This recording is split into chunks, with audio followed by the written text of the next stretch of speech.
మన ప్రభువును రక్షకుడునైన యేసుక్రీస్తు శ్రేష్టమైనటువంటి నామములో మీ అందరికీ నా హృదయపూర్వకమైన శుభాలు వందనాలు తెలియజేస్తున్నాను. ఈరోజు దేవుని యొక్క వాక్యము లూకాసు వార్త 7వ అధ్యాయము 47వ వచనాన్ని చదువుకుందాం. ఆమె విస్తారముగా ప్రేమించెను గనుక ఆమె యొక్క విస్తార పాపములు క్షమించబడినని మీతో చెప్పుచున్నాను. ఎవనికి కొంచెముగా క్షమింపబడునో వాడు కొంచెముగా ప్రేమించునని చెప్పి, మరొకసారి చదువుకుందాం. లూకాసు వార్త 7వ అధ్యాయం 47వ వచనం. ఆమె విస్తారముగా ప్రేమించెను గనుక ఆమె యొక్క విస్తార పాపములు క్షమించబడినని నీతో చెప్పుచున్నాను. ఎవనికి కొంచెముగా క్షమింపబడునో వాడు కొంచెముగా ప్రేమించునని చెప్పి.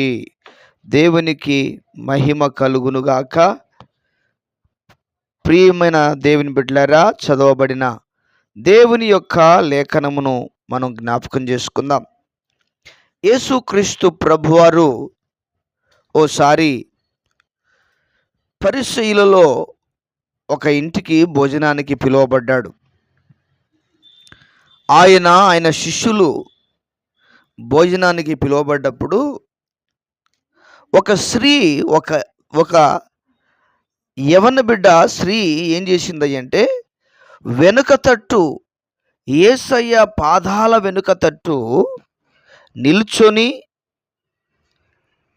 చూడండి, ఆ యొక్క వెనుక తట్టు కూర్చున్న ఆయన పాదముల తట్టు నిలవబడి ఏడ్చుచు కన్నీళ్లతో ఆయన పాదాలను తడిపింది. ప్రియులరా, పాదాలను తడపడం మాత్రమే కాదు, తన తల వెంట్రుకలతో తుడిచింది. తన తల వెంట్రుకలతో తుడవడం మాత్రమే కాదు, ఆయన పాదములను ముద్దు పెట్టుకుంది. అంత మాత్రమే కాకుండా ఆ పాదములకు అత్తరు పూసింది. ప్రియులరా, గమనించండి, ఒక విలువైనటువంటి కార్యాన్ని చేస్తూ ఉంది ఇక్కడ ఈ స్త్రీ. ఒక త్యాగపూరితమైనటువంటి, ఒక ఎవరు చేయలేనటువంటిది. ఏమండి, హోటల్లో బిర్యానీ కొనుక్కొని రావడం, పార్సల్ తీసుకురావడం ఈజీయే. హోటల్లో భోజనం చేయడం ఈజీయే. కానీ ఇక్కడ చూడండి, ఆమె ఎంతగా ప్రభువుని ప్రేమిస్తుంది అంటే, వెనుక తట్టు నిలవబడి మొదటిగా తన కన్నీళ్లతో పాదాలను తడిపింది. ఎన్ని కన్నీళ్లు వస్తే ఆయన పాదాలు తడవాలి? ఎన్ని కన్నీళ్లు వస్తే ఆయన పాదాలు తడవాలి? కనీసం ఒక పావు లీటర్ అయినా కూడా ఆ కాళ్ళు కడగడానికి అవసరమైతే కదా. అంటే ఎంతగా తను కన్నీళ్ళు ఎంతగా ఏడ్చిందో మనం అర్థం చేసుకోవాలి. అంత మాత్రమే కాదు ప్రియులారా, తన యొక్క జడ, తన వెంట్రుకలు అనేటువంటివి స్త్రీకి అలంకారము. వెంట్రుకలు అనేటువంటివి స్త్రీకి విలువైనటువంటివి. ఆ విలువైనటువంటి వెంట్రుకల చేత యేసయ్య పాదాలను తుడిచింది. అంత మాత్రమే కాకుండా ఆమె తన నోటితో ఆయన పాదాలను ముద్దు పెట్టుకుంది. ఆయన పాదాలకు అత్తరు పూసింది, పర్ఫ్యూమ్ పూసింది. ప్రియమైన దేవుని బిడ్డలారా, అందరూ అనుకుంటున్నారు, ఇదిగో ఈ పాపాత్మురాలైన స్త్రీ యేసయ్యను ముట్టుకుందే, యేసయ్యను కన్నీళ్లతో కడుగుతుందే, తుడుస్తుందే, అత్తరు పూస్తుందే, ఈయన ప్రవక్త అయిన ఎడల ఈ మనిషి ఎలాంటిదో ఆయనకు తెలియదా అనుకుంటా ఉన్నారు ప్రజలందరూ కూడా. ఆయనకు తెలుసు. మనుషులు పై రూపాన్ని చూస్తారు, మనుషులు పై వేషాన్ని చూస్తారు, కానీ దేవుడు లోపల అంతరంగాన్ని చూసే దేవుడు. ఆమె ఏ పశ్చాత్తాపంతో ఆయన కన్నీళ్లతో పాదాలు కడుగుతుందో ప్రజలకు తెలియదు, కానీ యేసయ్యకు తెలుసు. కాబట్టి యేసయ్య ఆమెను అనుమతించాడు. ప్రియమైన దేవుని బిడ్డలారా, ఇక్కడ మనం అర్థం చేసుకోవాల్సిన విషయం ఏంటంటే, చూడండి, ఈ సందర్భం అంతా అయిపోయిన తర్వాత ప్రభు అంటున్నాడు, ఇదిగో ఆమె విస్తారముగా ప్రేమించింది. విస్తారంగా ప్రేమించిందట. ఏదో కొద్దిగానో లేకపోతే పర్వాలేదులే ఏమండి అన్నట్టుగా కాకుండా విస్తారంగా ప్రేమించింది. విస్తారముగా ప్రేమించింది కాబట్టి ఆమె యొక్క విస్తార పాపములు క్షమించబడ్డాయి అని ప్రభు చెప్తున్నాడు.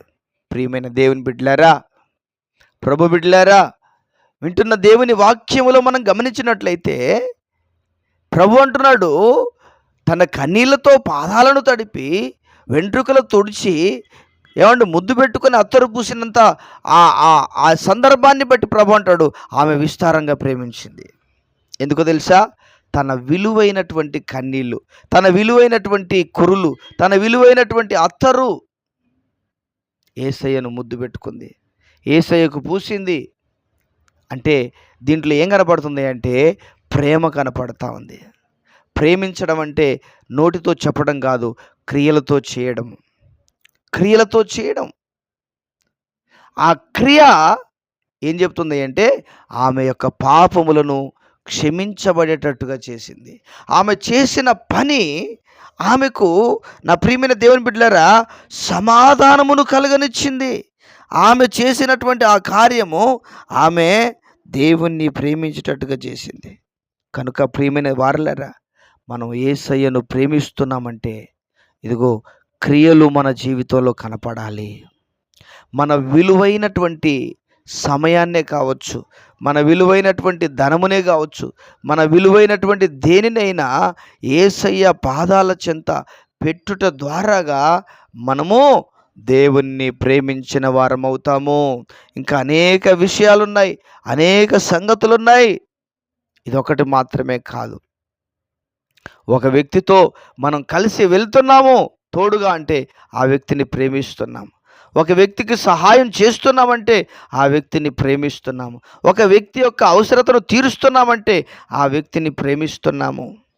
కనుక నా ప్రియమైన వారలారా, ఆ మాటలు మన వినికిడిలో దేవుడు దీవించి ఆశీర్వదించునుగాక. ప్రార్థన.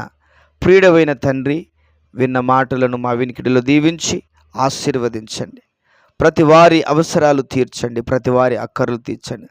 వారికి ఉన్న ప్రతి బంధకాలు, ప్రతి అవరోధాలు, ప్రతి అడ్డంకులు క్రీస్తు యేసు సర్వశక్తి కలిగిన నామములో తొలగించి మీ శక్తి చేత, మీ బలము చేత, మీ కృప చేత నింపి మీ నామానికి మహిమను తెచ్చుకోమని, మేము నిజమైన ప్రేమ ప్రేమించే వారంగా ఉండడానికి సహాయం దయచేయమని వందనాలు చెల్లిస్తూ యేసయ్య ఉన్నతమైన నామంలో ప్రార్థన చేసి వేడుచున్నాము ప్రియమైన పరలోకపు తండ్రి.